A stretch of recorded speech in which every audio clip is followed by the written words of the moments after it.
Ladies and gentlemen, welcome on in to the PSP Podcast, featuring your friendly host, Percussive173, where PSP stands for Perk Spreads Positivity, where we educate. The 3 E's, right? You can educate, you can entertain, you can be empathetic. Have you encountered any gender-related obstacles or biases while building your career in content creation? I would say the cyber stalking.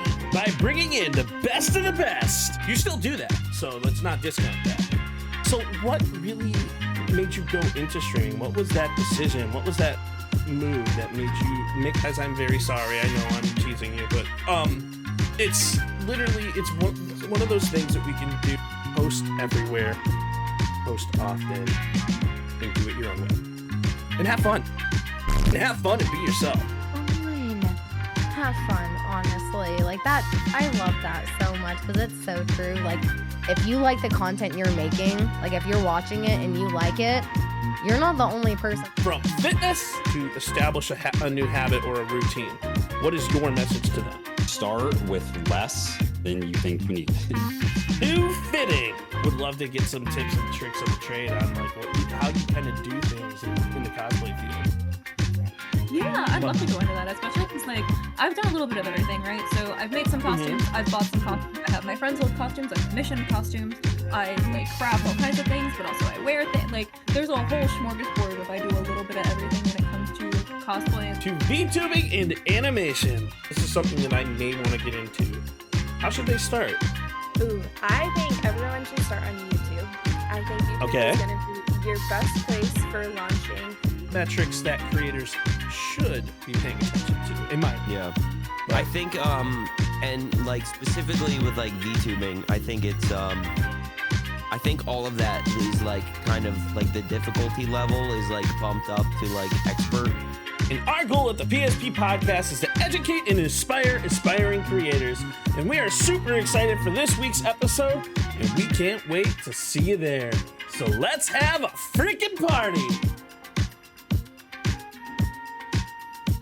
Ladies and gentlemen, welcome on in. I'm Percussive173, and welcome on into another episode of the PSP Podcast, where Perk spreads positivity, and I'm your friendly host, Percussive, and today I am very excited to have the one and only Feeds here with me from Rain Above. Feed has been absolutely killing it with the clean transitions, with the gameplay edits, with the storytelling videos that keep people locked in. He's been helping so many different creators with all of the amazing things that this man does. I'm super excited to be able to talk with him, have him on the episode of the PSP Podcast with me. So Feeds, how we doing? Doing good, man. Definitely appreciate you bringing me on. Hello, everybody. My name is FeedsXD. I am an editor, used to be streamer, but now most people know me as an editor and getting back into sniping as I used to be, where a lot of people know me from. But excited to get into it. There's a lot of information that these creators and streamers just don't have just because there's not people in their corner. So pick my brain today. Whatever you need, anyone that wants to listen, anything at all that I can say that helps someone, it will make everything worth it. So. Absolutely, and I'm very excited to have you on because it's very rare that we actually break down and dive deep into all the cuts and edits that people make, and it's something that I think people, like a lot of creators, are going to especially love. I feel like when content creators go live, they end up going live, but they don't have the energy or the ideas on what they want to do and how they want to put things into a video. So honestly, it's like it's really interesting to like actually talk to somebody who's behind the scenes, behind the edits and like putting things together. So what is the first thing you look for when somebody sends you a clip? Yeah, so the way that I try to do it, so tiny bit of backstory, while we're here, just for people to kind of get to know me. Sure. So I was a content creator for a long time. Been on TikTok. I've had millions of views. I've had great videos blow up. Things do well. And content creation was cool for me. But then I went to DreamHack Atlanta last year, which was my first ever event. And whenever I got to that event, I started looking around at all these creators, and I'm watching people walk up to these booths, asking for partnerships, for sponsorships, giving their pitch decks and stuff. And then you go on their TikTok and it's empty. And you go on their Instagram and there's no post. And then you go on Twitter and it's I'm live. And so I started to realize, I was like, okay, I was like, well, there's a lot of creators out there that have a huge community or like an average of 30, 40, 50, 60 people. And then their offline content, there's just nothing there. And when you're trying to approach for these sponsorships and these partnerships, they do care, obviously, because you being live and having it. But if all you have to offer is right then and there, it's very difficult to get yourself any type of deal, any leniency or anything. You need to have a backup plan, no matter what happens. So I started looking around, and there was some editors in the community. That's just how it goes. There's always going to be shady people, unfortunately. And I just started realizing that there was a very small market for short form creators, or editors, excuse me. All the editors in the comm is usually long form, and every now and then it's a short form creator. And on top of that, of course, being affordable, just because the economy sucks. And so I was like, okay, I can be affordable. I know how to do this for myself. Maybe I can start doing it with other people. So in November-ish is when I started, and I just started doing random people here and there. And it wasn't until January till I really picked it up and decided to just kind of go full time and see how it went. And, still to this day, since January, I am full time. And at the end of the day, what I tell everyone is I only want to do what they want to do.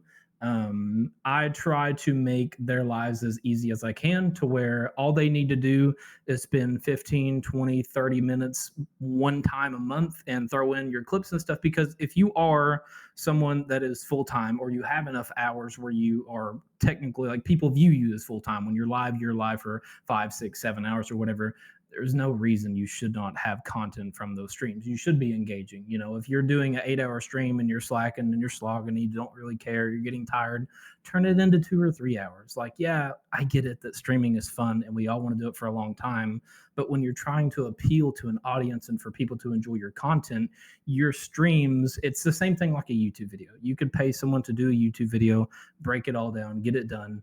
And then after that, you upload the video and you're like, okay, I have no more content. And it's like, what do you mean you have no more content? You just have a 20-minute YouTube video that's filled with editing that you can break down into short forms to post it on your platform to help hype up the YouTube. There's just so many super simple ways that people just don't think about. And so in my opinion, if you are a streamer and you're dedicated and you have a passion, whether it be for gaming or you just want to make people laugh, or you genuinely do think that you have some type of, thing that you provide for people to tap in and tune in and watch you, there's no reason you should not be uploading at least once a week. I mean, there's no reason. If you're constantly streaming, it's already there. And our job as content creators is to get the clips. And I know a lot of people they don't realize how busy a content creator's life is outside of just live streaming and getting those clips. And I know for me personally, I have this weird schedule where I try to get as many clips and stuff that I can out whenever I can, but my time is very limited because I work 2 jobs on top of being a streamer. And I have maybe 1 to 2 days, and typically I'll pump out 3 to 4, sometimes 5 short forms a week. And I always have off days, and I'm not able to kind of put my long form together.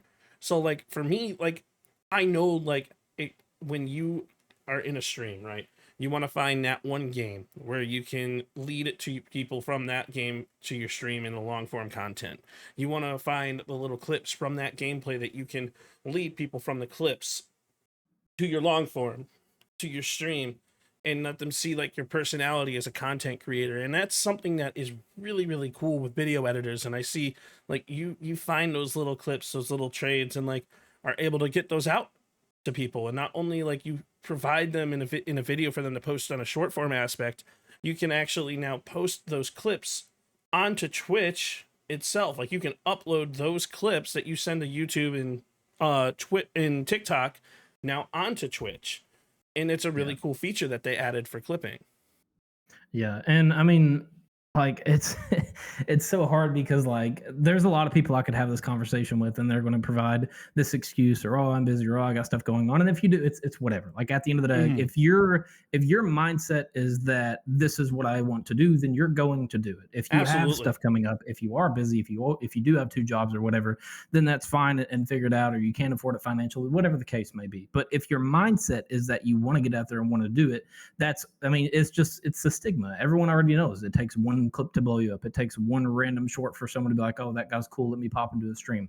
That's all it takes. And to do that 1 or 2 times a week, so something I didn't finish on, which was my fault.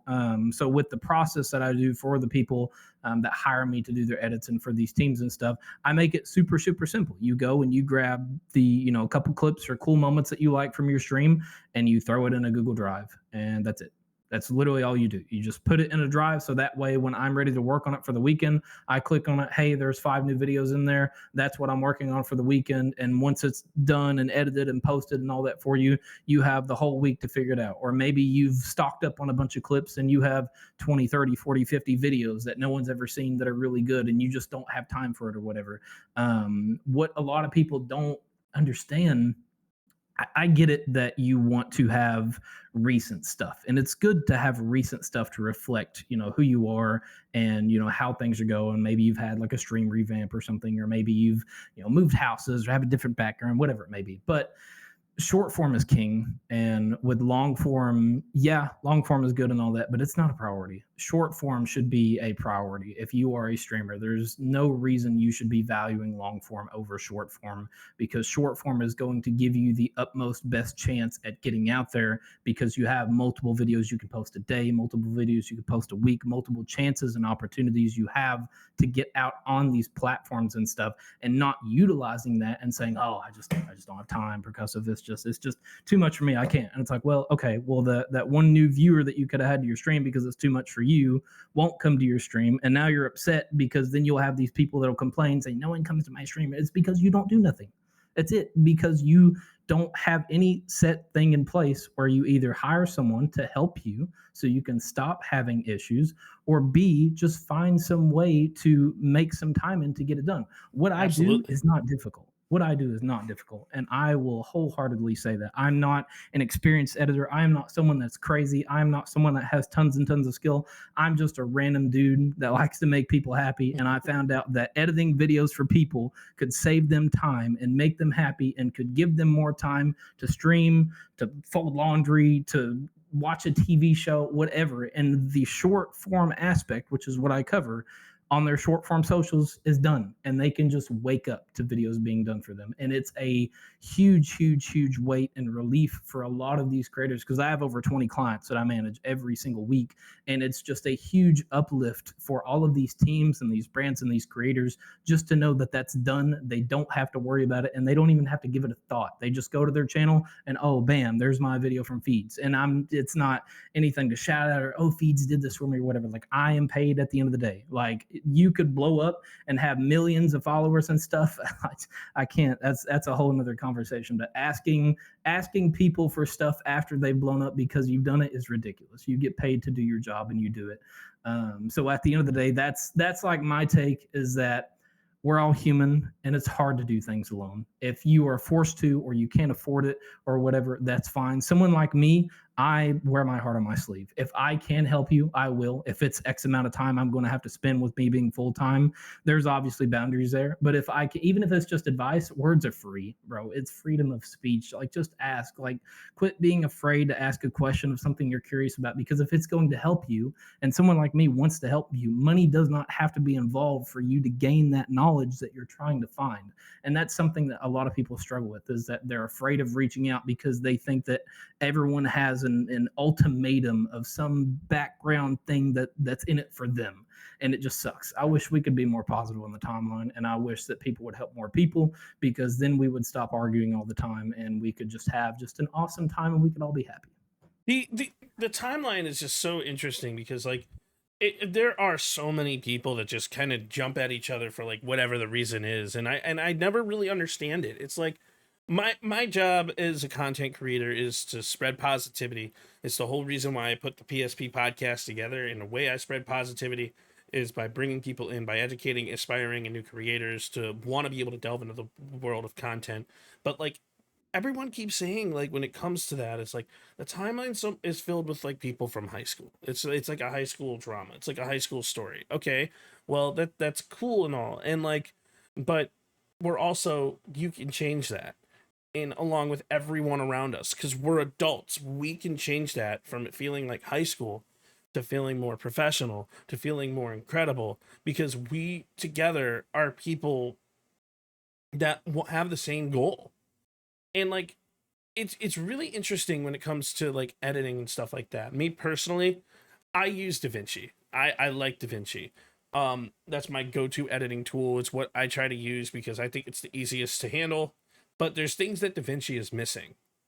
It's like also getting an Adobe Pro license is very expensive, but Adobe Premiere is a very good tool to have. Like, what's your go-to editing software? Yeah, so again, this kind of goes back to the whole thing where like everyone thinks that I have this insane knowledge and everyone thinks that I'm so skilled and so crazy. And it's like, I'm not. Like I have DaVinci and I have CapCut. I would say throughout my week, I'm using DaVinci like 10, 20%, and I'm using CapCut for the rest of it. Again, what I do is not crazy. What I do does not take a crazy amount of work or some skill or some knowledge that I've watched 10 crazy thousand videos of YouTube to understand it. Like I went to CapCut because of mainly the captions. That's like the biggest thing because it is so time consuming to have to do captions manually. And CapCut is just a huge save. Now, for a lot of creators, they don't want to do it because the most obvious option is that it's not free to get some of the features and stuff that CapCut has. I think it's like $20 now you have to pay. As a full-time editor, I think it's still $9.99. Whatever. Yeah. Well, for me, I pay $20. I don't know if it's changed or whatever, but anyways. So yeah, but I get it. If you don't want to pay that money or whatever, that's fine. But it also depends on where your head's at. Like if I wasn't a full-time editor and I just got back to streaming and did my own thing and didn't take this new like chapter of my life and try it, I would probably still pay for CapCut because I still think that it utilizes so much. And specifically, there was a time whenever Black Ops, what game was it? It wasn't Black Ops 6. I can't remember. Maybe it was Black Ops 6. There was the new zombies that had came out on Black Ops 6. I think it was. My brain is farting. But anyways, regardless, some Call of Duty, there is the new zombies that came out, and there was a glitch that people were doing, and it was a boat glitch where you had two stairs that came down, and you sat in the middle, and you could block the stairs with destroyed boats. And so I looked at it, and I was like, oh, this is cool. So I started using it, grinding for camos, whatever. And then the next day I woke up, and it was patched, and just like the rest of the community, I was like, oh, no, it's patched. I was having so much fun. Like I was like around like 200 in zombies, and no one could touch me.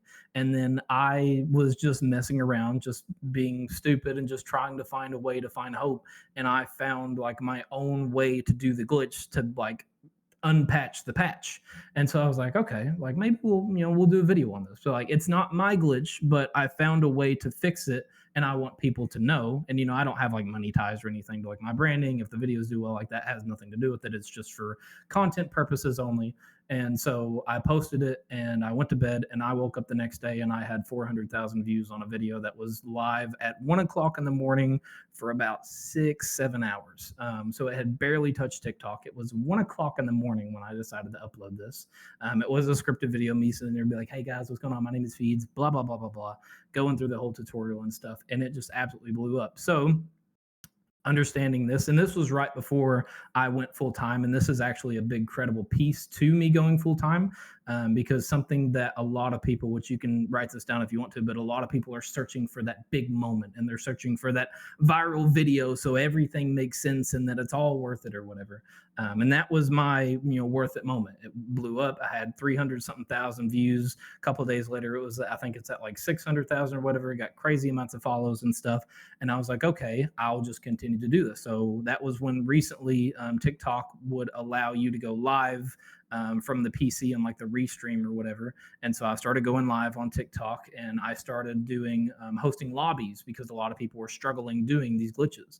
And I would have people come into my videos saying, oh, what you're doing is terrible, like fake promotion, it doesn't work. And I'm like, stay in the stream for like 15 minutes. Just stay here, watch, guarantee it. They'll stay, the glitch would work, and they'd be like, oh man, I'm so sorry. That was so rude of me. I'm like, hey, like I'm just glad you're good. Like you go do the glitch. And I would host lobbies. I would have like 100+ people in my stream every single time. They would be asking me tons of questions. What about this? What about that? They would be telling me about new glitches to try out, and you should do this, you should do that. And I think I uploaded about 11 videos straight of the topic. Like every single day I was live, every single day I would do a video. I was working at a car dealership at the time, so I would do my normal, 8-hour shift, come home, I would get straight on to zombies, straight on to content, and my socials were just booming. It was going crazy. And then I posted one of them on Twitter, and then my Twitter thing went crazy. It had like 2,000 something likes, and just everything just went off. And that, to me, the whole reason why I'm saying all this and why all this context matters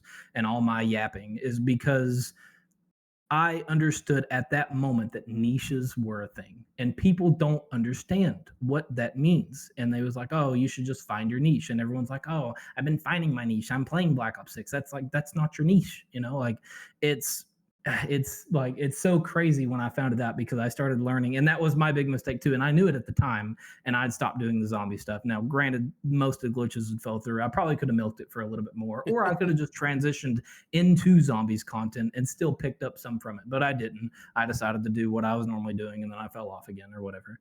But it was at that moment when I really understood what niches actually meant and how to be actually viral. Now, a lot of the people that hire me and stuff, they just, throw their clips, and I post it every now and then. Like I had one recent creator do a night market video on Valorant, and his hit 300,000 views. So it's like clips can blow up and stuff, but if you're looking for some type of consistency, there's just no doubt about it. You have to be in a niche if you're trying to search for those numbers and that big break for yourself.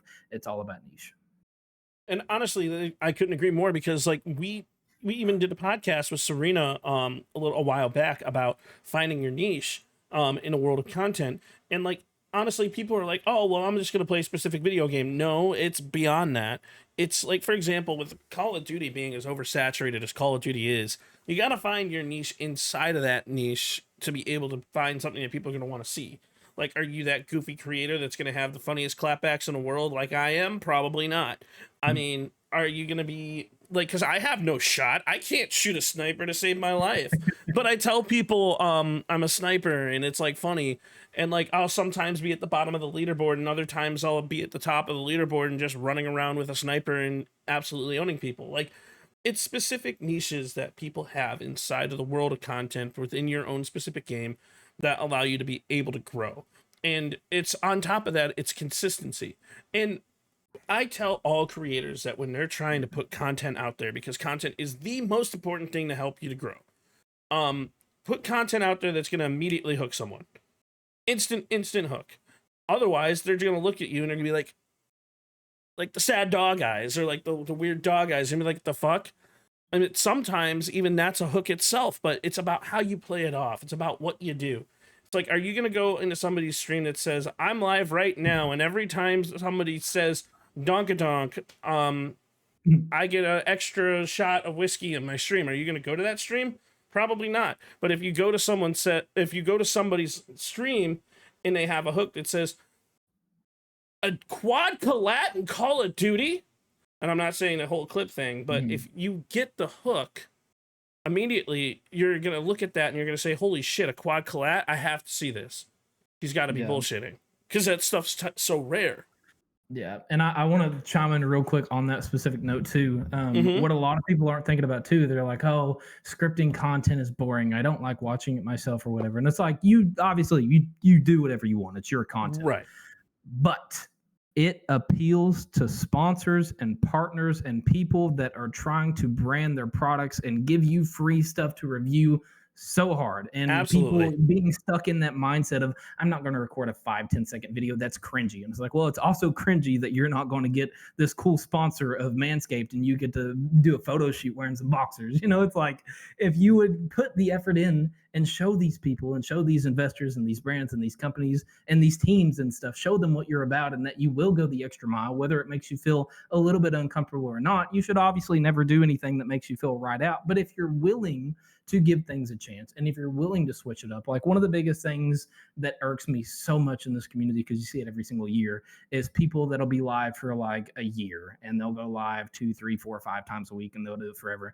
And they'll say, oh, no one ever comes to my streams. No one ever watches me, blah, blah, blah. And it's like, A, you don't have content. B, you don't put in the time in. C, when you do upload, it's like 40 straight seconds of dead space of you running from A bomb to B bomb because there's no one on the site. And It's like, you have to filter out that stuff. You have to, like, what's the word? trying to think. I can't think of the word. It's like the first few seconds of every single video. Oh, it's a hook. I can't think of the word. It'll come to me later. I'm annoyed now. But the first few seconds are the most important off of anything you do, even a stream. Like even if someone pops in a stream and you're about to have a big moment or something, like that first little initiative of what's going down or something is the most important. But it mainly applies to content, not necessarily streams. And if you post a video and they start watching your video and it's not 10 seconds in until anything funny, relatively exciting, or relatable happens, they're just going to swipe away. And then you're going to get mad. Be like, oh, that was a dope clip. And it's like, yeah, it was a dope clip. It was really, really funny. And you're a talented creator. The problem is it took them 40 seconds to get to that point, which they're not going to stay for. And I made that mistake. Don't understand. I made that mistake. And one of the funniest things is I reposted a video. So, in one of my old, in my old PSP podcast intro, you'll hear me yell 508 meters because I did a snipe in Warzone 2 on Al Mazrah at 508 meter long snipe. So I first uploaded the 508 meter long snipe, and it was 30 minutes of me looking down a scope, missing a shot, looking down a scope, missing a shot. No one cares. No one gives a crap. So then I finally hit the shot, and I was like, 508 meters! And I had like 12 views on the video. And it got like 100 on YouTube. It had 10 on TikTok. So I spoke with one of my friends. I spoke with The Only Shady, and he's like, dude, it's because you have this amount of dead space. Cut this out and just play the end of the clip. And he's like, wait, but that's only like a 3-second clip. And I'm like, it won't matter. So I hit the shot, and then so what? Actually, the way we decided to do it was, I yelled 508 meters, and saw the kill cam, and I zoomed in on the fact that it was a 508 meter thing. Right. So then we went back to me missing a couple snipes with like a little nope, and it was an 8-second long video because then I eventually hit the snipe, and that video got over 130,000 views. So it's not just about the content that you put forward on the clips, it's about how you showcase your content too. And brands love to see you do introductory videos and to be able to sell them things. You have to start making content for brands. You have to start making content for your viewers, and you have to start making content that you like. And it's all of that allows you to find your niche content, and you don't have to do there is no set formula.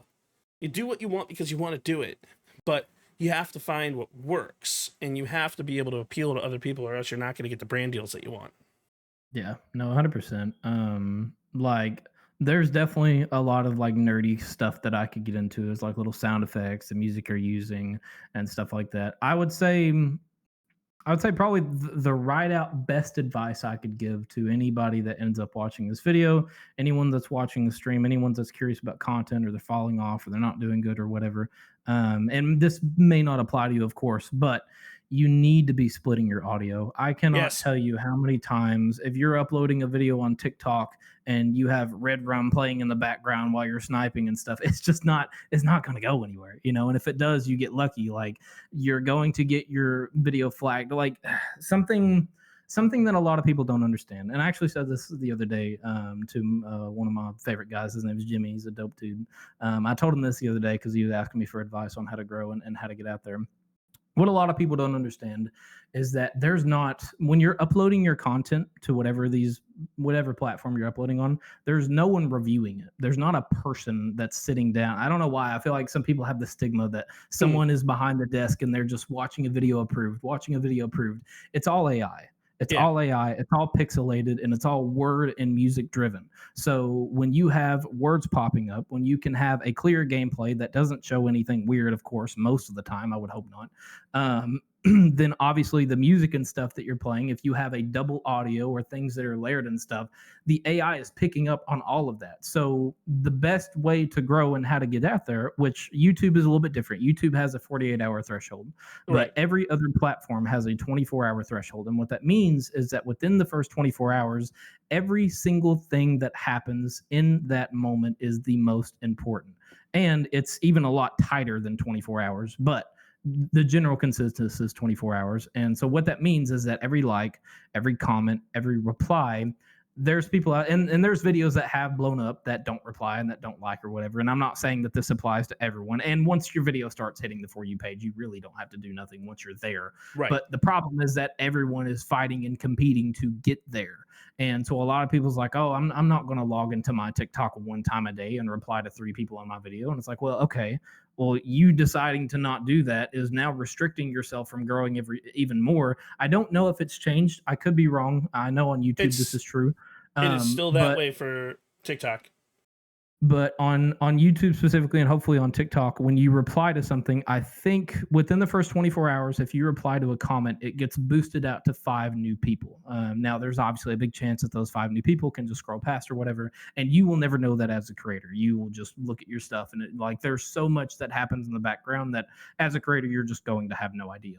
But that's why it's so important. And so that's kind of to not necessarily transition to things, but going back to the people that hire me and my clients and stuff, a lot of people that I work with are bigger streamers. We all hate using that word. I hate using that word, but there's a lot of the streamers that I work with have 20, 30, 40, 50 people in their chat, sometimes even more. I work with people that have a couple hundred in their chat.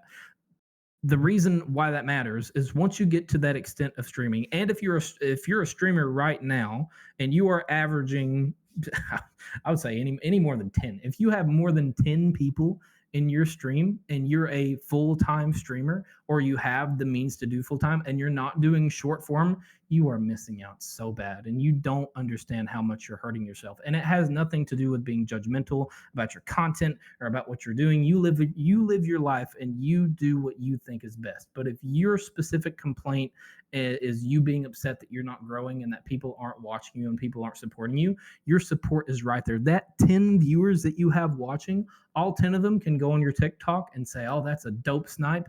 Bam, that's 50 new people to be able to watch your video. It gets pushed out to the For You page more. Maybe they like it and they see it and they share it with a friend. They're like, yeah, look at this. Like, you've been trying to hit this for months and this guy just did it in a matter of 2 minutes. Like, there's so much that people don't understand. And with these people that live stream and that do this and that have a great community, especially like in Discord and stuff, if you're very interactive and keep a family feel or whatever, then hell yeah, they're going to watch your stuff. Of course. Like, if they love you enough to be live, think about how much they would love you if you posted offline content. They want to already see you when you're live, but they don't have the time. They're busy, family, work, kids, they're going to KFC because they're hungry. I don't know. They're doing something. They don't have the time at that specific time that you need them. And as a streamer, you have to be understanding. Oh, yeah, I get it. No big deal. You don't have to come in my stream. And there are that get egotistical about it, and they don't deserve what they get. But for the people that care and for the people that have a loving community, you obviously, as any normal human being would understand, people don't have all the time to make for you. And even myself, like, even being full-time editor, I am at home all the time and I am at my setup a lot and I'm working. And there's so many people that's probably watching me right now. And I'm usually in their stream 5-10 minutes. I try to go to almost everyone that I can, say hi, say whatever, just for a few minutes, because I care. And I'm not doing it for any self thing of like, oh, I seen feeds today. It's like, no, I want you to know that I seen you today. And, but it's like, forming that connection, there's people just like me out there that it has nothing to do with being in your stream for a few minutes. It has everything to do that I care about you and I made you a part of my day, even if it was just for a few minutes. And when it comes to offline content, that is the same exact way. And I'm going to repeat the same thing that I just said for people to hear me more clearly. If you are streaming and you have a loving community that cares about you, think about how much they are going to enjoy your short form and long form content when you're not live, when they can watch you on their own time versus being quote unquote forced or having to rewatch your VOD to enjoy the stream that you streamed today. And if you would post some content, whether they're able to make it to your live, whatever, but automatically they're already happy because they're like, oh, I couldn't make a stream today, but I did see that crazy snipe that you just posted, give it a like, commented on it. Dude, that was so dope. I wish I could have been there. And it builds that relationship. That's what another thing that people don't get. Like, there's so much nerdy shit to this. Like, it builds the relationship. It gives you a better community. It gives you shit to talk about. There's so much, but people are missing so hard because they just say that they don't have time. And it's like, and it's more than if that's that, how you though. feel, it's whatever. Some of the best content creators out there right now are Minecraft content creators. And here's why. And like everyone's like, oh, well, what are you talking about Minecraft? I'm Steve. But no, it's these Minecraft creators. They take a boring game where you place blocks and shit, where you shoot with an arrow, and they come up with these immaculate redstone things, or they come up with these amazing stories, or they do some goofy things, or they create some internalized games just utilizing the game mechanics of Minecraft themselves.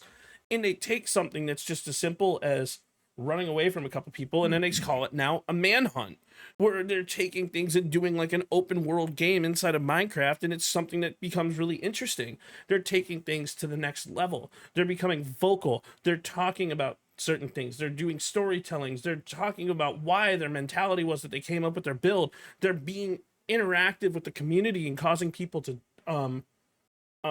literally join. And like what's really interesting is there was this streamer, I don't remember her name specifically, but she went on and she's like, hey, I'm dropped out of college and I want to make content full time for the first year because I want to see how it goes. So I'm going to put this video and be ridiculously vulnerable and appeal to your empathy, so that maybe the right people see this and then I could start posting more consistently.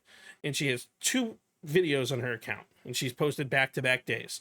That person now has over 1.6 or 106,000 followers or 1,000 followers.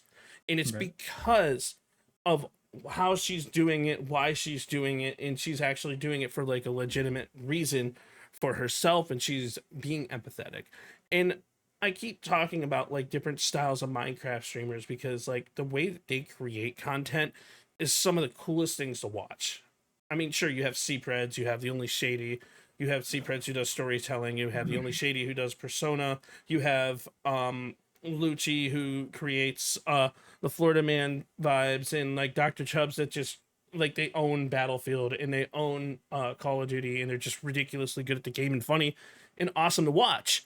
But it's such a different mentality to find someone who's confident, that's found their niche, that knows what they want to do. And that's where I think the stuff that you offer is amazing, because you will post clips. You can now see different styles of clips. People can see it from the analytics themselves and then decide on the route that they want to go.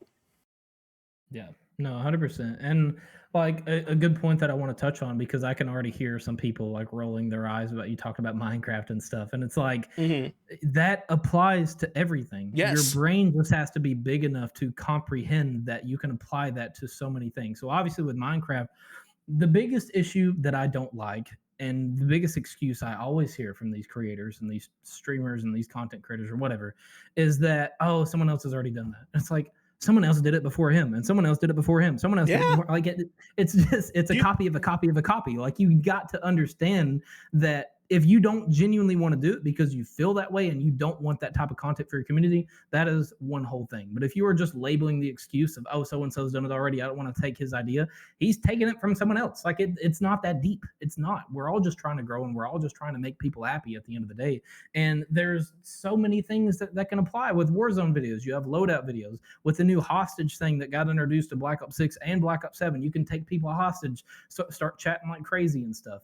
You know, wonderful girl Steffi Evans, you know, she makes toxic men content and stuff and calls people out and stuff. And it's just, there's so many areas that you can go and do. There's so much zombies content, loadout content. There's a million avenues. You know, it's just, there's so much. I mean, you can, like with my girl Jinx that plays Fragpunk, like you can go on Fragpunk and do loadout videos for people that don't understand, or what guns are better, or what agents are better. Same thing with Valorant. You can go on Valorant and start talking about how Sova has good lineups, or how you can smoke better as Omen. Like, there's just so many avenues, but it just all matters of what is appealing to you.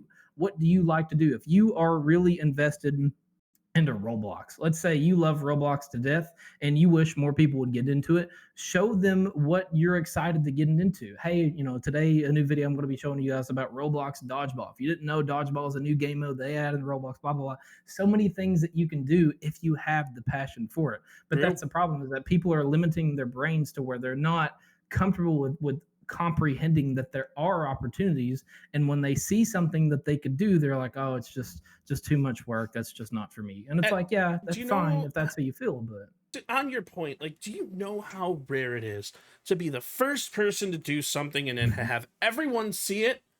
Yeah, I was the first ever short never form editor. happens. That's why everyone loves me, because I was the first editor ever, and that's why people love me so much. So my point is, like, it never happens. Like, so even looking at Robert, like in the VR chat, like the thing that blew up where he doesn't like this rock. Like, there's so many people who do goofy VR chat. Like, look at Crab. He made content by walking around by just saying crab.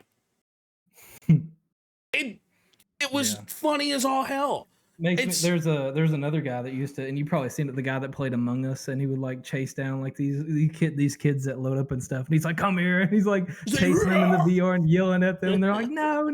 It's like, it's so funny. And that's another thing too, another really good topic that I would like to touch on is that if you are okay with talking, whether that's just friendly trash talk, maybe there is someone toxic and you have the confidence enough to clap back and stuff, that alone, there's just so much content there. If you are confident enough to call someone out or just be like that. So like a big thing with me, like especially like in Black Ops 7, a lot of reasons why a lot of my tweets and stuff got a bunch of love and my clips and stuff is because anytime that I would have an opportunity to talk trash to someone that's either saying something about me, a girl that's in my party because they say, go make a sandwich, shut up. It's like, it's so stupid. But it's like, if you have the confidence to speak up and to clap back, it doesn't have anything to do with defending someone or being there for someone. It's just you have now created an opportunity of content where this guy is saying something really mean, and instead of taking it in a defensive way, call him out, put him on blast, and then let's have more positive people in the world that actually care about providing happiness rather than tearing each other down over stupid, simple things that none of us care about when we go to bed. For example, I love Steffi. She's amazing. Like, I'll talk Steffi up day in and day out. But so one of the things that Steffi does one of the things that Steffi once told me was, if you're in Call of Duty, it doesn't matter if you're at the bottom of the leaderboard. Talk your shit and mean it and have fun with it. Because eventually, the more you play COD, you're going to get good at the game. Then eventually, you being at the bottom of the leaderboard is going to put you at the top of the leaderboard. So, and then you're going to talk your shit and you're going to know how to clap back and you're going to be able to talk your game and you're going to be like, yeah, look at me now type deal. But like, Steffi does it in such an amazing manner where she's able to call out toxic men and she's able to call out fragile men, and it's just second nature to her at this point because she's so good at doing it. Like, she told me herself when she was on the podcast that she literally has a book of like regular insults that everyone that are just so common that guys come up with, like, make me a sandwich or get in the kitchen or like go wash my dishes. And it's like, it gets boring at this point. It's like, there's only so much you can do. So, but there are a lot of different people like Steffi out there that are doing her style of content. But there were people who did what Steffi was doing before Steffi was doing her content. Like, yes, sir. Cheer Girl, for example. She's one of the people who, and I'm pretty sure, don't quote me, I'm pretty sure she was started before Steffi or prior to Steffi and was doing stuff like that. Like, it's not about what the amount of people doing it. It's about how can you do it that makes it authentically you. And as a content creator, you hear me preach in previous episodes about being enthusiastic and authentically yourself, because you're never going to grow if you just copy other people and you don't have fun doing it. You're never going to grow if you're like tired and you're on stream and you're playing Call. I actually ended stream today, like around 6 o'clock. I was planning to go till like 7 or 8, and then hop in here and then do the podcast. But I ended streaming around like 5 because I was just tired. And like, I don't want to give my viewers a tired me. I want to actually give them the high energetic me, like the fun me, the me who's going to walk around Warzone lobbies and absolutely dismantle people and then ask them what happened. Because that's where I'm good at the game. I suck at S&D, but I'm really good in Warzone.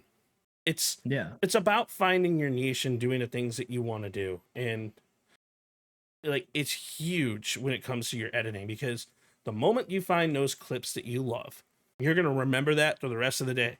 And the moment we get off this podcast here, I'm planning to hop down right in front of here and edit 3 of those clips that I had just from today into short form content so I can start posting back on my main channel. I actually am trying to get 37 content pieces lined up, which is why I haven't posted a while, so I can post consistently for the next month and then continue to create more on top of that so I don't fall into this cycle where I have limited content. Yeah, no, 100%. And I used to do back when I used to stream too. I used to do the same thing. I would literally have streams. I'd be like right at an hour. I'd be like barely streaming. I'd be like an hour in, and I would be noticing that I'm getting like a lot more angrier, like angry to the point where I'm like just genuinely frustrated at the game rather than trying to be funny for anyone watching. And I've literally looked at the camera and be like, hey, like I'm just no, this is I already see what's happening. It's not going to happen. Appreciate you guys coming in. I'll see you later. And it's like it's hard because for a lot of the people that would apply to with them being full time and they're relying on this for their job and stuff, like, yeah, I get it. And it kind of puts you in a little bit tough of an aspect. But in general, I don't really think that there's an argument there because it's very easy to say, like, yeah, even if you do this for a full-time job, would you really want someone to tune into your stream when you're upset and when you're getting mad like that, or when you're depressed like that and stuff? Like, stream, take a break, go eat, go do something, and just try to get back onto it. Because just because you stream today doesn't mean you're done for the day. Like you can do whatever you need to for a couple hours, and you could be right back on it. Like that past couple hours never happened, and you can go right back into it. As a content creator, you also have to keep your viewers in mind. Like, what are want your viewers to see of you? What do you want a first-time viewer to see of you? And if you're upset and you're depressed and you're yelling at the game and you're getting upset because someone called you fat, like, no one wants to see that. If you're consistently dying at the game and like you're just getting annoyed at the actual game, even though everybody loves the game and can't understand why you're not good at the game, then go play a different game. Have fun. Yeah. Look at it later and like try and pop back at it once you kind of play it a little more and like figure it out. Like that's going on with me in Battlefield. I tried Battlefield. I was fucking awful at it. I'm terrible at Battlefield. And like I've never played Battlefield before Battlefield 6.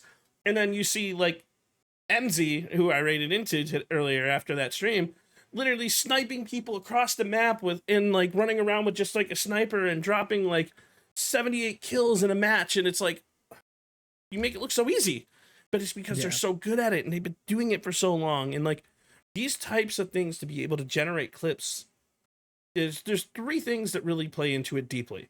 Number 1, your own mentality. Number 2, how you view the clip. And number 3, is it going to showcase your passion? And when you combine all of those 3 together, there was a clip that I had where all I did was stare into the camera and zoom in my eyes on the beat of the drum. That clip got over 200,000 views. Yeah. There's ways that you can do certain things, but are you genuinely happy with the outcome of it?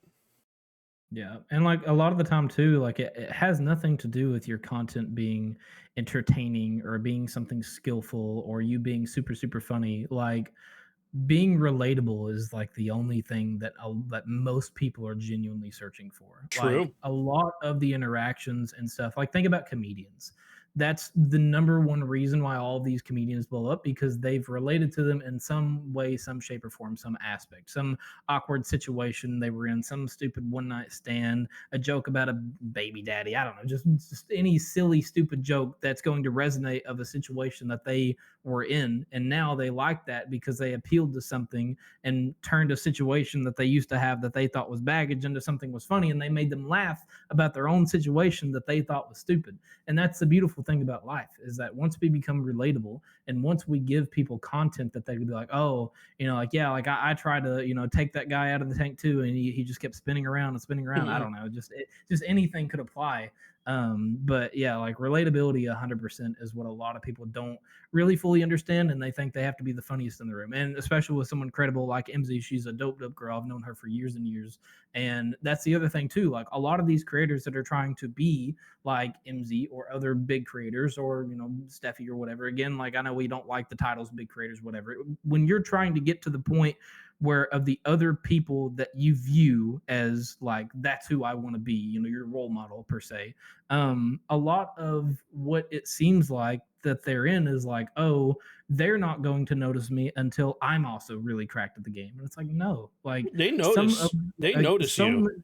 Yeah. Like so many people that are friends are the most like bipolar, like opposite people that just click heads, but because of what the content that they make or what they laugh about or whatever. Like you could be super, super insane at sniping, and then you could have someone that is absolutely terrible at sniping, but then when they die by a sniper, they say some crazy, silly, funny comment, and it makes that streamer that's their role model laugh. Like there's so many ways that you can appeal to people to be their friends. And I kind of really think that that's the problem nowadays is everyone is trying to be like someone else.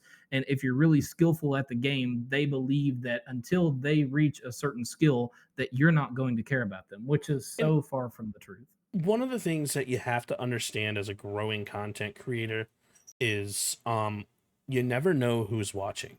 You never know, because I'm going to tell a very relatively sad story just to kind of prove this point. A couple years back, I was in a very rough financial spot. There was a situation where I was at negative $700 on my account, and I was getting overdrafted every day. My family couldn't help. My grandparents couldn't help. I had no way of getting out of this financial rut. And it happened just after I got paid too, because my student loans got taken out, my personal loan got taken out, my credit card bills got taken out all on the same day. And it left me at like negative $630, and I had a $200 overdraft fee a day. I posted and I said, guys, I hate doing this, but I genuinely need some help. I don't know how to get out of this spot. And this is why I say you never know who's watching. You never know who's paying attention, because not only did I have people that I've never heard of, I had some large set creators reach out. I had someone donate $1,000 to me. And I was like, do you want it back? How can I get this back to you? And they're like, no, it's yours. Just genuine. Just keep it. And I'm like, shout out to Bad Bear Gamer for that. Like, it was one of the most incredible things I've ever seen. And like, you definitely didn't have to do that. And I appreciate the hell out of you. I had Shady send me money. I had Stephanie send me money. I had random people on the internet send me money, to the point where I was not only positive, but I had almost $1,000 positive from where I was. I personally was donated over $2,000 in the time span of 2 days, to the point where I had to make a tweet and I said, guys, enough, please, enough. I can't do it anymore. I don't want to take any more of your guys' money. That's just not who I am. And like, you never know who's watching you. You never know who's paying attention.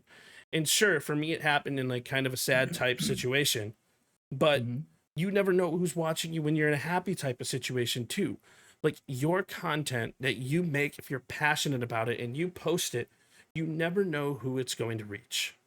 I never in a million years think that I would be able to talk to Shady like he's my brother, or to be able to talk to C-Preds like he's my brother, or to be able to talk to Steffi like she's my sister. I never would think of that. I would never feel like that. I would never even think of being on the same podcast as BB Jess. But the point is this. If you show yourself as a genuine and wholehearted individual who's passionate about making content, and you enjoy the content that you put forward, then people are going to pay attention. And that's what people miss. It doesn't matter if you have 0 people in your chat or 2,000 people in your chat. What matters is if you are in your chat. And when I mean that like that is, we see every comment. We see every people. We see every viewer. It may take us a minute, but I promise we do. You need to be invested in your chat, and that's going to allow people to connect with you. And you can do that for your content, which is why editing is so important, and finding an editor to help you get the content out is so important. So I really want to kind of switch gears on this and talk about your editing style, your workflow. Like, can you break down your start to finish mentality? How do you get the raw to the final product? What's the first thing that you look for? Yeah, I mean, so with the way that I try to function for the most part is I work in a way that people would not agree with, because this saves myself a lot more time. But I do almost all of my normal like client edits every Sunday and Monday. I will pretty much sit down, and with the point that I'm at now, with how many clients and how many people depend on me, it's anywhere between 60 to like 90 shorts that I'm doing within like the day-ish, 2 days. And so what I do is I obviously sit down, I have a spreadsheet of who's on what week, because another reason when people hire me and stuff, they're like, oh, well, the month's not started yet. I don't want it to be awkward. And it's like, it's not awkward for me. It's like you start next week and you go on 4 weeks from now. Like it's simple math. It's not hard. So my packages that I do are like rolling stuff. It doesn't have to be every December, January, February. Like it's just whatever is convenient on your time, and how soon can we get from you giving me the content and pay me to when we can get our first upload. Like that's my priority, but not to rush it. Like usually, like if someone hits me up on like a Wednesday and they're like, oh, I want to go with you. And like, I'll just tell them like, oh, like first upload probably won't be until next Monday. But then at the same time, I've had people reach out to me on Saturday, which is the day before I usually edit. And they'll say, hey, I want to start this, whatever. And I'll say, hey, perfect timing. I can fit you in. So usually on Sundays, I'll eat whatever, get ready, sit down, and I'll look at everything that I have to do. And that's why, for me specifically, it's very, very important, because there are a couple people that I do search for their clips. I don't really have to do it, but I just do it anyways, because it's not really that much of time, especially if you're working with a streamer that has a insane amount of love in their chat and they're clipping stuff all the time or whatever. But at the same time, a small keynote that I do kind of want to throw in here is that's also the issue that I get a lot of the times. I've had, like, no sugarcoating, I've had well over 100 messages saying, oh, I would love to hire you, I have the money, but unfortunately I don't have no clips because no one's there to clip for me.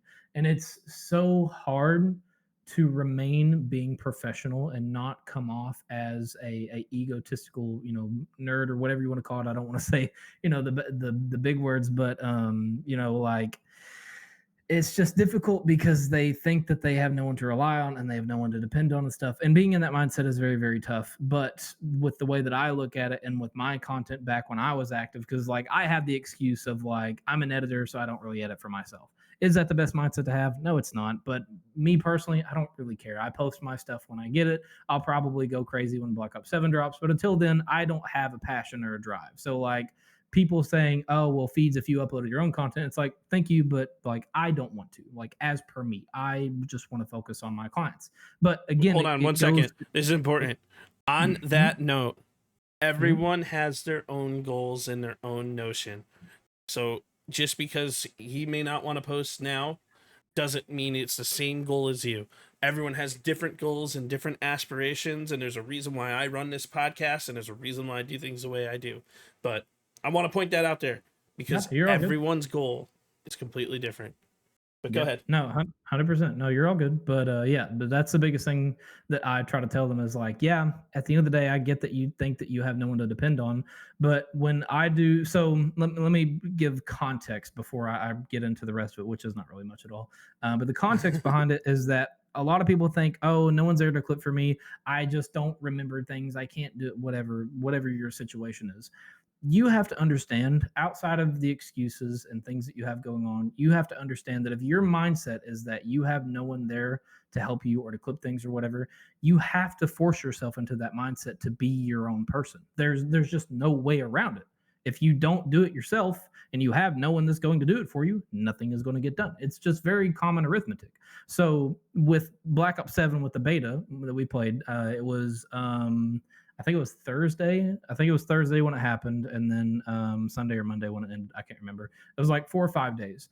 Out of the whole time of Black Ops 7, I recorded about I think 78 clips in total is what I had on the beta of like things that I'd hit, playing search, respawn, funny moments, interactions, whatever.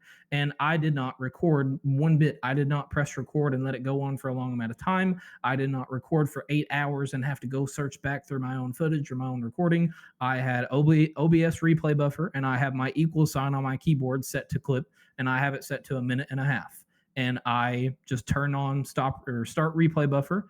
And I would do that every time before I got into my games with my buddies and stuff.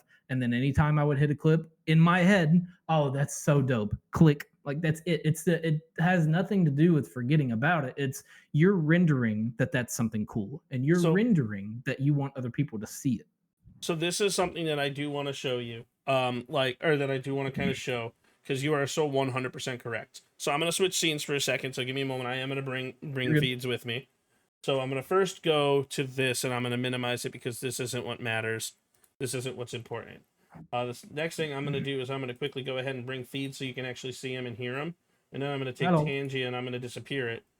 And then I'm gonna go ahead and add a display capture to here so I can actually capture the display that I want, which I think is gonna be, this is my primary.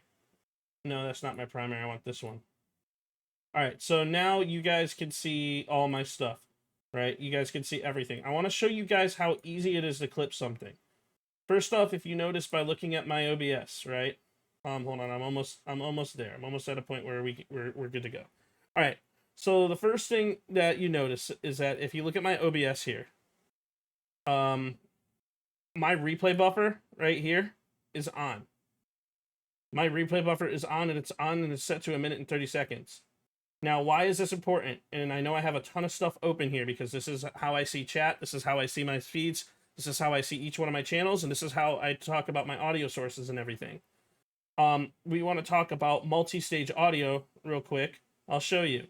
So when we talked earlier about recording multiple tracks, when you hit recording and you're recording your MKV, because it should be an MKV, you want to record each one of your tracks. So each video has 6 tracks. And you can do that by taking this right here, and you can set each one so that it works. So that anytime Feeds talks, he's going to show up under Discord voice chat, and he's going to show up on tracks 1, 2, 4. And that's it. 1 is going to be my stream chat. That's what you guys hear. 2 is going to be my VOD chat. That's what the VOD hears.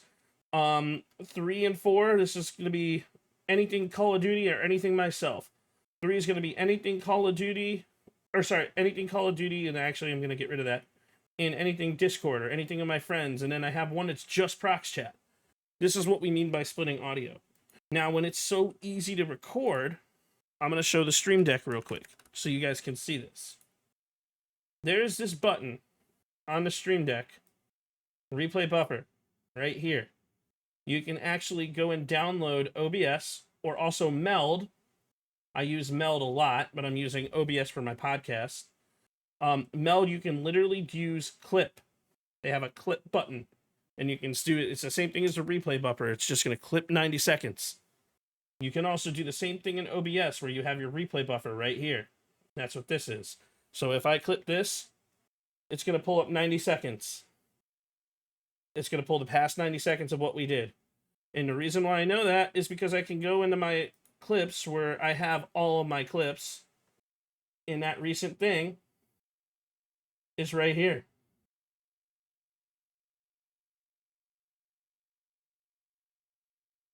It's going to take a second to load.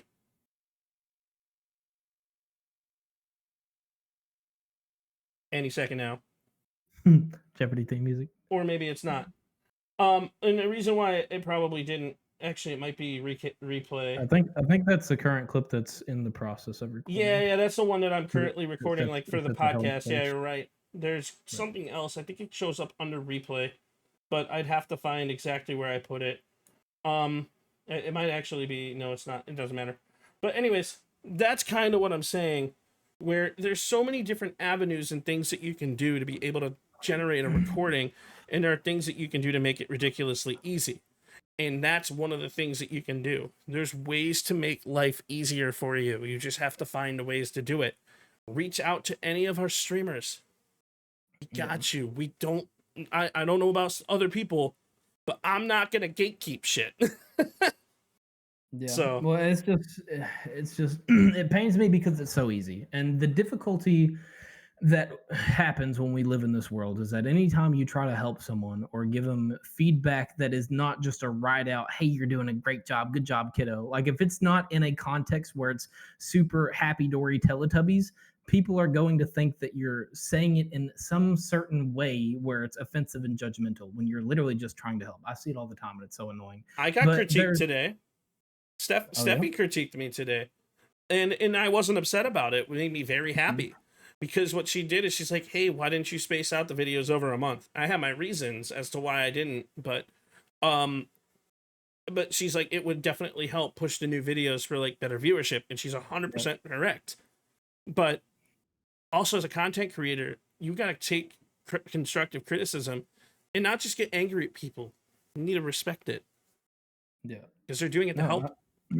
100%. And like, that's the thing too. It's like, you have to also realize like those people are just trying to help you. They're not saying it in a way that's like to get you offensive or whatever. And sometimes the biggest thing for me, at least in Feed's brain, is that when I'm reading constructive criticism like that, I'm like, the context that happens in my head when I'm rendering what someone said is, oh, Feeds probably just didn't even think of that. And most of the time with this community that we're in, we just all have so much going on. We just genuinely don't think about simple things. And yeah, you can get judgmental and say, oh, like you're stupid, you're silly. And it's like, I just genuinely just forgot. And thank you for letting me know. And sometimes that's all you need. Of course. But it's huge. There's so much to it though. Like, and with recording your replays and your clips and stuff, you can also prioritize it to certain folders. I have like Echoes, which was on your podcast not too long ago. He has it set up to where it records in weekly folders, and then inside those weekly folders are also what happened every single day. And so then all he has to do whenever I would edit his content would just to throw all of that, just one drag, one drop, and boom, everything is there. There's so many ways to make it easier. But the whole point of this and the whole context of all this is you don't need all these crazy setups. You don't need to invest in, the Stream Deck is great. I'm not trying to put that down. Stream Deck is awesome and it's a life changer. And if you can afford it, it's absolutely great, especially if you're someone that's doing so much at once. Sure. But at the end of the day, almost everything that you need that you think is not in your corner is free. There is so much stuff that is right there. Even with editing, again, what I do is not crazy. With DaVinci, there's a 4-hour video that I haven't even watched that I need to. And if I would take time and sit down for 4 hours and watch that video on DaVinci, I would know the thing like the back of my hand.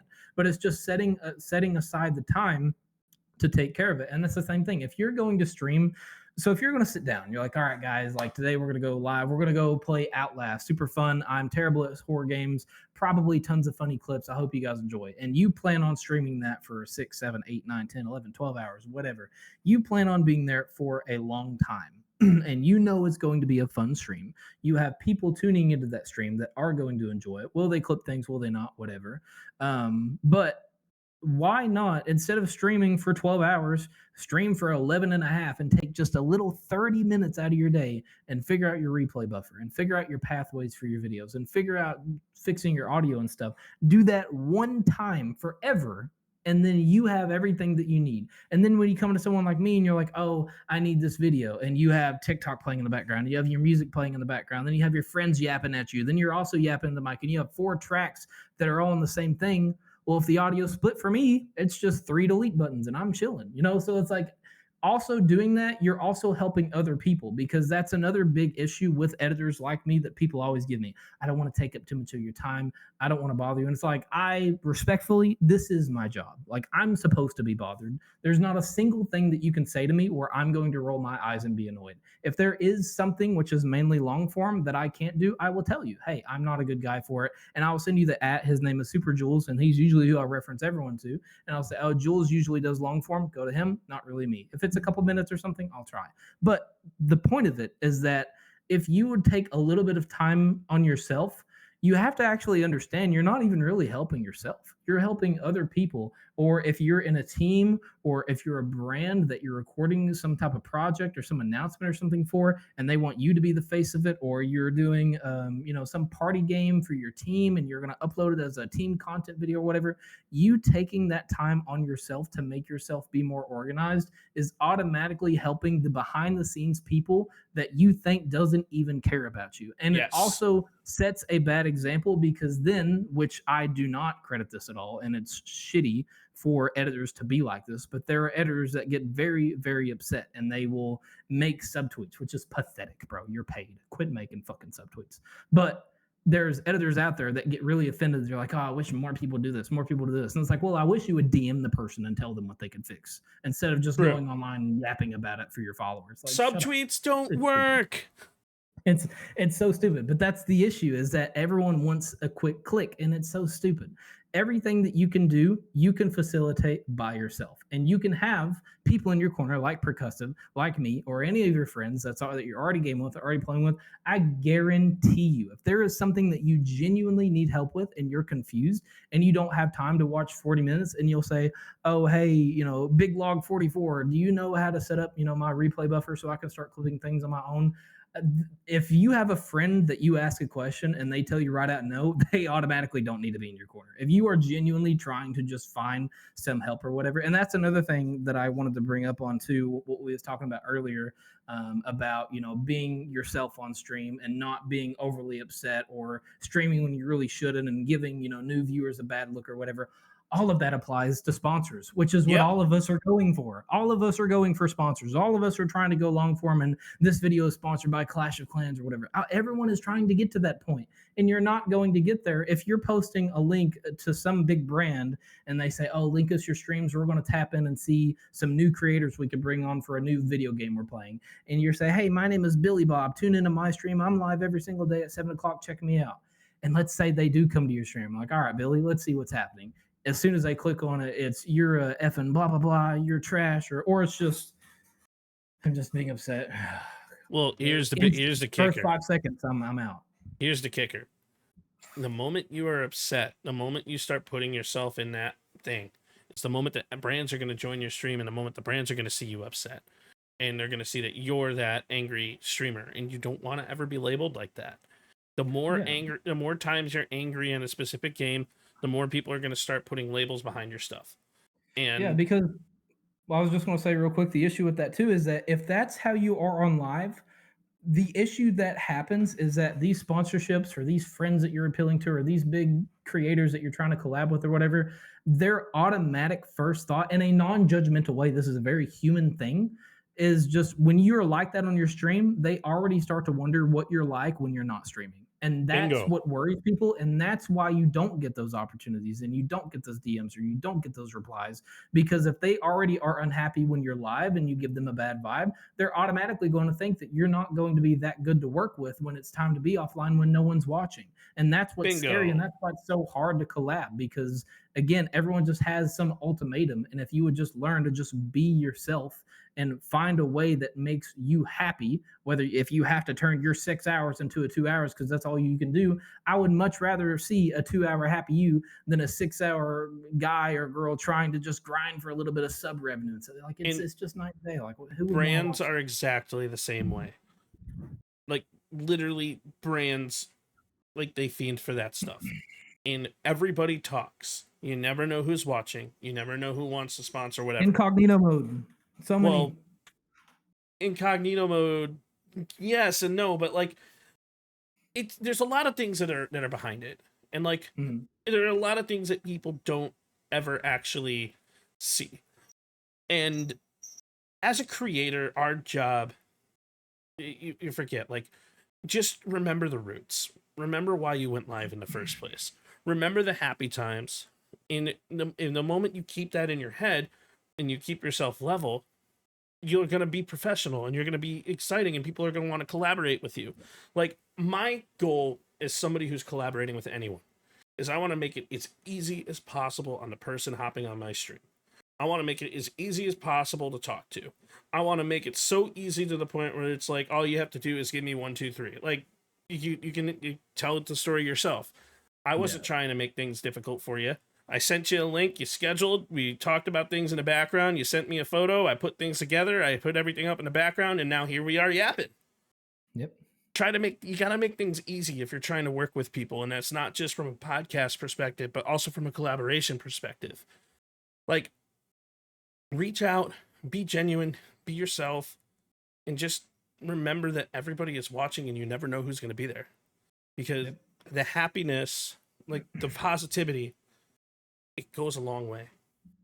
Yeah, no, it definitely does. And that's like well, I mean, getting a little bit back, which is my fault, but getting back on the editing videos and stuff, like, just to sum it all up, it's literally nothing crazy. Like, I just figure out who all I'm uploading for, get an X amount of number that I'm doing. I create templates for everyone. I go and search all the videos for everyone that I'm downloading, find out the ones that I want to use for them that week, and then I just go in all my templates and throw them all in, and then I have to go back through all of my templates and format them all to their settings and stuff, and then I just edit and finish. And then once I'll do it in batches. So once I'm finished with this creator, then I will automatically go to Buffer, which is a website that I use for posting, buffer.com. The free version allows up to 3 socials that you can link. And if you wanted to use it for yourself, you can, or someone like me. It's the main reason why I use it is because you don't have to share passwords or anything crazy, no personal access to your socials or whatever. And right then and there, you can schedule on all 3 platforms, and you can just upload the video, do the title and all that, and just send it through. And so then I would just edit whoever's video I'm working on, post it, and then I'll screenshot it and just send them a DM and say, hey, week 1, here's your upcoming time. So again, what I do is not insane at all, and it's not any type of difficulty. But what I just wanted to kind of get that out there, so I made sure I finished. Oh, for sure. But what I wanted to bring up, because I seen this not too long ago, a couple weeks ago, obviously one of the biggest streamers in the world, Casanat, and I seen some guy just getting upset that random people were just subscribing to him. And it's like, why are you giving a millionaire a $5 sub? Like, he doesn't need it. And it's like, when people enjoy your content, it's their token of appreciation. It's not, hey, here's more money to keep you going live. It's not, hey, here, notice me, senpai, here's my $5. It's literally just because they appreciate that streamer. And 90% of the people that throw in less than 10 subs have zero idea that they're going to be like, oh, thank you for the sub. Or like, they're the only people that do that are the ones that's throwing it in full force and throwing 100, 200, 300 gifted and wasting half their paycheck on an acknowledgement. It's insane. But for a lot of people that are just genuinely subscribing, and even to creators that are nowhere near the size, just to anyone subscribing all the time, and I'll see posts like that, like, oh, why are you subscribing to them? Like, they're already full time, they're already making this stuff. And it's like, it has nothing to do with financial. They just appreciate their content, and that's just a way that they want to share appreciation. Sometimes people want to drop a sub. Other times people want to send a big old long message saying how much they appreciate you. People show affection in different ways, and judging them is absolutely pathetic, especially when it's their own money. It's very true. From a viewer to a creator, one of the biggest forms of appreciation is just showing up and saying hey and hanging out. And I see that with the people in my community. Like, Dunk, I see you, man. I see you've been here for 2.5 years. Like, I've seen the people who have hung around for the longest time. I've seen B-Town be here for 3 of the 4 years that I've been streaming, and he's here every day. We see the people in our chat. We know what happens. And like, the biggest thing from a viewer to creator that you can do is just show up and be active. It doesn't matter if you sub, but we appreciate any sub that's given. At least in my opinion, that's my opinion. I don't do this for the money. I never have, and I never will. I don't do this to grow. I never have, and I never will. I do this because it's a passion. It is something that I want to do, and it's because I like creating content, and I like putting myself forward, and it's allowing me to break out of my comfort zone. Now I'm able to go to conventions and talk to people in person and meet people and actually speak to brands that actually want to work with me. Like, shout out to Rally Esports, shout out to Zenny Optical, shout out to Drink Freshen Up Energy. Like, all of these sponsors that I never would have talked to unless I started making content, started putting myself out there, allowed myself to do things and put pieces and parts together. But from viewer to streamer, we just want to see you active and see you here. And like, you can lurk. All is great if you lurk. Like, we just want to just say hey when you are here. And it's huge to us. It means the world to us. From streamer to streamer, the biggest form of appreciation is to trust your community with somebody else's community, which is also known as hosting or rating. That is the #1 show of affection from streamer to streamer. And the reason why is because you are choosing them out of all the millions of other streamers out there. You are trusting them with your viewership. It's huge. Yeah. No, 100%. I agree. And I think on that specific topic, the small thing I want to bring up too is like, because the obvious excuse you're going to get out of people that just heard that sentence to say, oh, all my friends are offline, or oh, no one's streaming, I don't have no one to raid to. It's like, well, you're playing Valorant. You have hundreds and hundreds and hundreds of people that are playing Valorant. So click on Valorant, click on low to high viewers, and find someone and skim through just a little bit and find someone that's entertaining, or in your free time, if you have 30 minutes and you're not doing nothing, go watch your favorite game and just click on random streams, see if you vibe, see if you connect or whatever, because then that gives you an alternative to when that moment finally happens and you want to raid someone and no one else is live except for Billy Bob that you just tapped in and he was just kind of funny. And now you guys have an actual friendship, all because you cared, you both enjoy the game, and he just happened to be streaming when you happen to be ending. Like, This is leaving that off and not allowing your community to approach that is just, it's taking away another relationship that you can also formulate. And that relationship may even be bigger than yours connected to that viewer. That viewer could connect to that streamer and they could have a bigger relationship. You are in no way, shape, or form in a place to say, oh, you shouldn't do that. Obviously, you should. And if that happens, that alone should make you feel successful. That you brought your community to another community, and now that's someone that dude watches all the time. Exactly. And this is one thing that I will fault Kick for, though. The biggest flaw that I have in Kick is their rating system or their hosting system. And so I genuinely want to say this, and I hope that Polly, you're listening, because I respect the hell out of your platform, but please revamp the hosting system. I want to be able to search people by category. I want to be able to not see a select subset of my friends. I want to be able to search people by category and see people without having to open a new instance of Kick and then have it feed back into my stream as I'm trying to search for someone to raid into. That's one thing that I hope that you can do. Twitch has that feature, and their feature is phenomenal when you're raiding out to people. If you can't see your friends, you can see people who's playing the same game. If you can't see people who are playing the same game, you can see followers of your followers. Like, it's stuff like that you can interact with on Twitch. So, Polly, if you are listening, revamp the host system. I love your platform. Well, it's not your platform. It's Eddie's platform, but revamp that. That's one thing I will say. Yeah. So, no, I mean, I agree. It's just, it's the, to put it in the best way, it's the same exact thing from your streaming VODs to your clips. And that's the same thing. It's from your community to the next person, and that's growing and that's boosting you. The same exact way you're taking a clip from a 12-hour stream that was good and you're uploading it for content for other people to see. It's literally the same exact thing. Also, make the minimum viewer 1 and not 5. Yeah, that's true too. Everyone should deserve to get loved. It shouldn't matter how many people there are. The biggest thing that when you show to raid people. So when I first raided out to somebody on Twitch, right? I first raided out to X Marie Angel. Marie had no idea I was streaming for an entire year, working towards affiliate at that point in time. The moment I hit affiliate, the moment I was like, you know what, I finally hit affiliate, I'm gonna raid out because I want to show somebody who I love, who I've watched forever, the love from my community. So I sent my community over to her, and I had 2 viewers. And she's like, oh my God, Perk, I didn't know you streamed. And then now she starts coming into my chat, and she's been coming into my chat randomly for years. Yeah. That friendship would never have happened with the 5 viewer mark. So we got to take away the 5. Bring it back down to 1. 100%. No, yeah, I agree. It limits so many things. And it also that I know that they probably don't intend for it to be that way, but it does come across that way because you have these small streamers that are just trying their best to get a couple people in just to make people happy. And then now they get limited by who they can raid out to because there's not enough people in their stream. And then it just kind of makes you feel a little bit rougher. And I know that that's not the platform's intent, but as the streamer, that's how you take it. No, I mean, I couldn't agree more. But I mean, like, there's always flaws in every single platform, but there is. And like nothing's ever gonna be perfect. So I mean, it is what it is.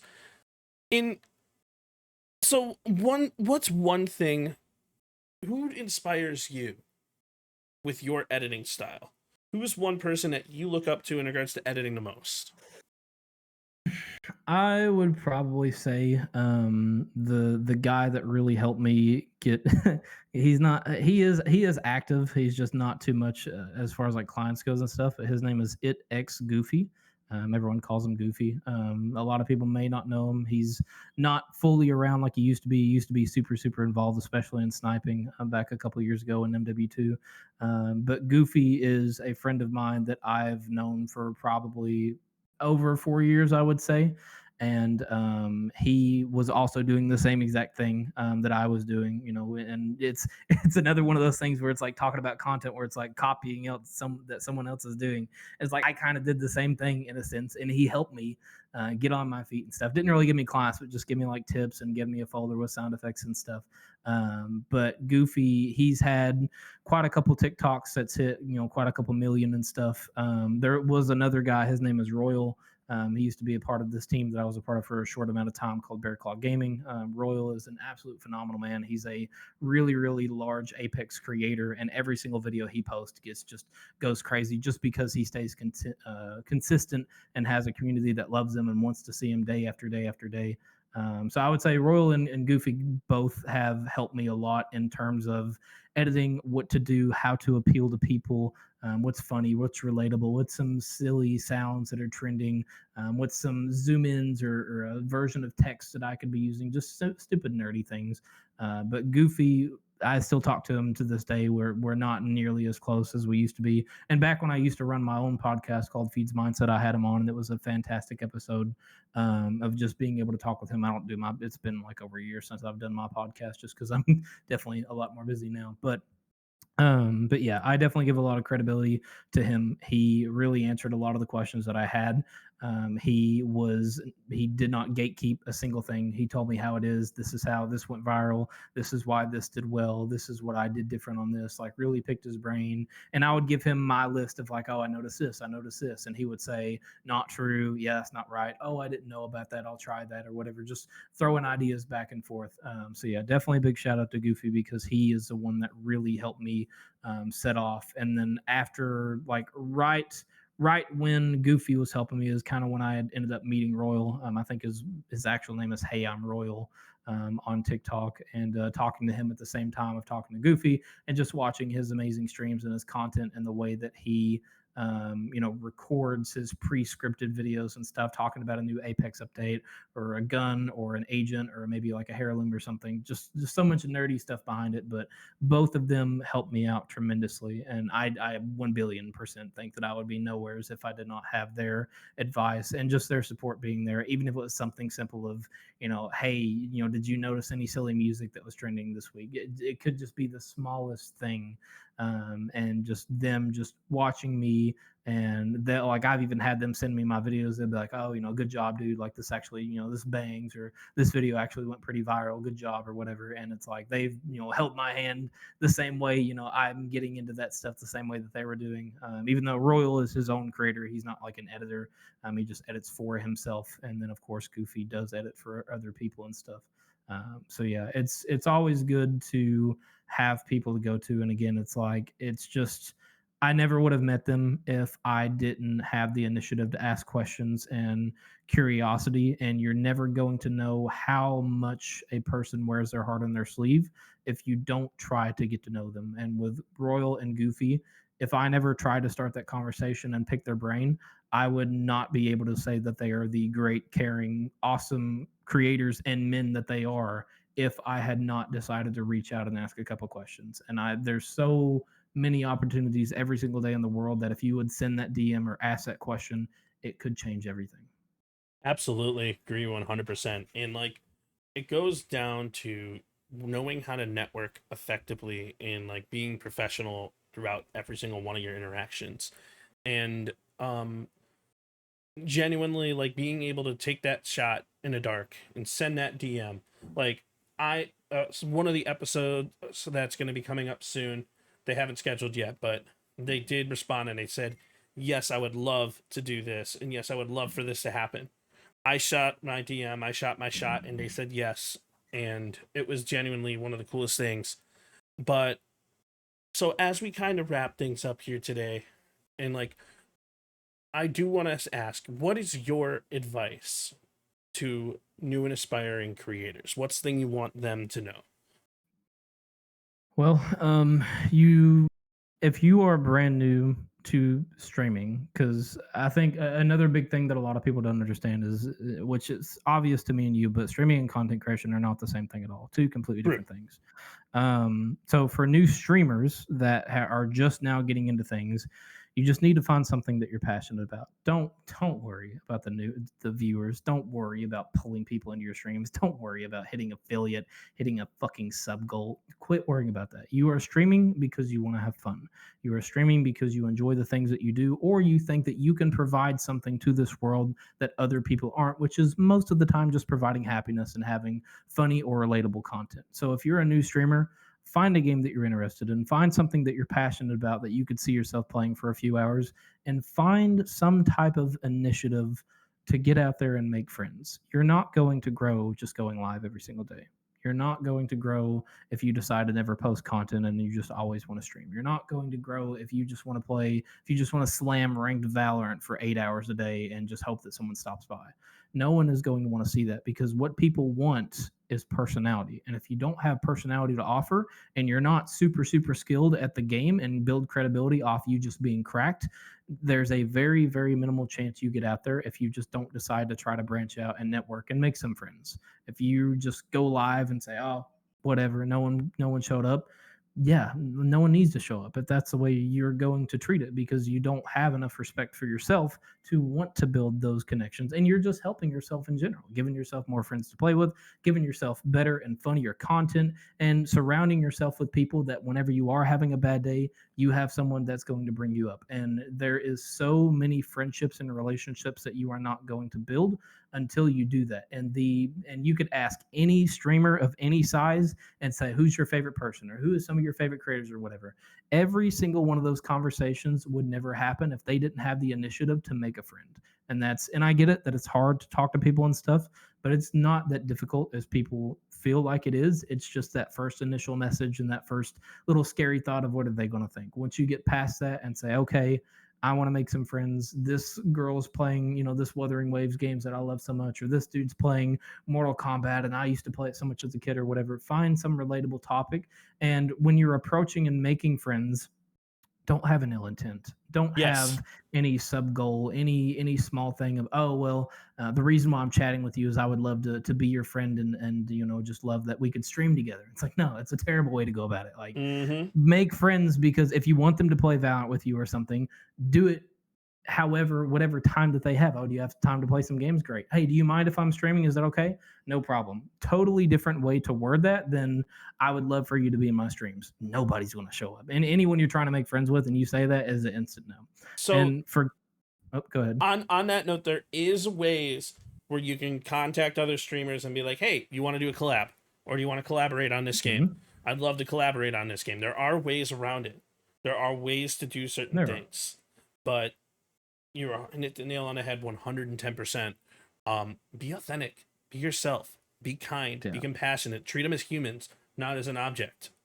Yeah. And when you're doing these collabs and when you're trying to reach out and stuff, the way you need to understand it is that if you had gotten your own DM, how easy of a process would you want that to be? Hey, I really love your streams. You're a great Dead by Daylight creator. These are the times that I'm live. I would love to, play a couple games with you, get some times in. These are my time frames if you're available. If not, no big deal at all. Being able to word it to where if you get an opportunity, you want that to be the easiest route to help whoever is asking for help. You should view that the same exact way of you approaching to other people needing things. The same way that Percussive does this podcast. Simple, easy, clean. This is what's happened. This is what's going on. Bang, here we are. And it was a dope time. And that's it. That's all people want. They want it simple and easy because everyone has enough shit going on every single day as it is. But a lot of people are streaming and gaming as an escape, and they're trying to do it to make more friends or because they have problems in their real life and stuff. So you need to formulate it in a way where those people feel like that you are appreciative of their time. And even if they do say no, you never want that conversation to be like, oh, if I would have said no to him, he would have had a really good friend. And it's like, well, I wouldn't want that as my friend anyways. So I think that's really important to just find a easy route to go because again, just reiterating the same thing I just said, you want to approach people the way that you would want to be approached. And honestly, I couldn't agree more with what you're saying. It's like when it comes to a networking thing, I'm actually have a future podcast planned, talking about networking in general, because there's a whole business class that's dedicated on how to network with people properly. You do it by meeting them in person. You do it by crossing the same path, and that's how you're able to do things. Like for example, let's take me and BB Jess, right? So BB Jess is someone I watched. BB Jess had no idea who I was. I met BB Jess at TwitchCon. We had our first connection. I told her how awesome she was. A year goes by before I even talk with her or even see her again, but I still show up in her streams and I'm active, and then she eventually remembers my name. Right. And then a year later, we meet at DreamHack, and then she is like, oh, I remember you from TwitchCon. And then we start talking a little more, and then things happen And I'm not going to say I'm like best friends with anyone, because I'm not, and that's not the mentality that I'm saying. But it's about how you network, about when you network. It's not that you're trying to get something out of anyone. It was never my intention, and it was never Jess's intention. It's about having the mutual connection throughout your streaming career. Networking, the sole purpose of networking is to walk the same path and align your path with somebody else, because you think about the path that you're making, you're going to see people join your path and you're going to see people break from your path. It's just how things are. But the only true path that you can take is the one that you want, because, ladies and gentlemen, it's your life and it's your stream and it's your content, and we want you to be the best that you can possibly be. But Feeds, thank you so much, man. I appreciate you so much for stopping on into the PSP podcast. Thank you for being a wonderful host. And if you guys do need help with editing, if you're struggling right now on that front, hit him up. Like, because we all want to see people do things successfully. I'm probably going to have a conversation with him a little bit later on too, because there's some things that I want some assistance with myself, because the stuff that he puts forward is great. Because I'm definitely trying to take the next step, and I'm trying to really start putting out more content, not only on my main channel, but now also on my podcast channel. So things like that are going to happen. And the Feeds, thank you so much.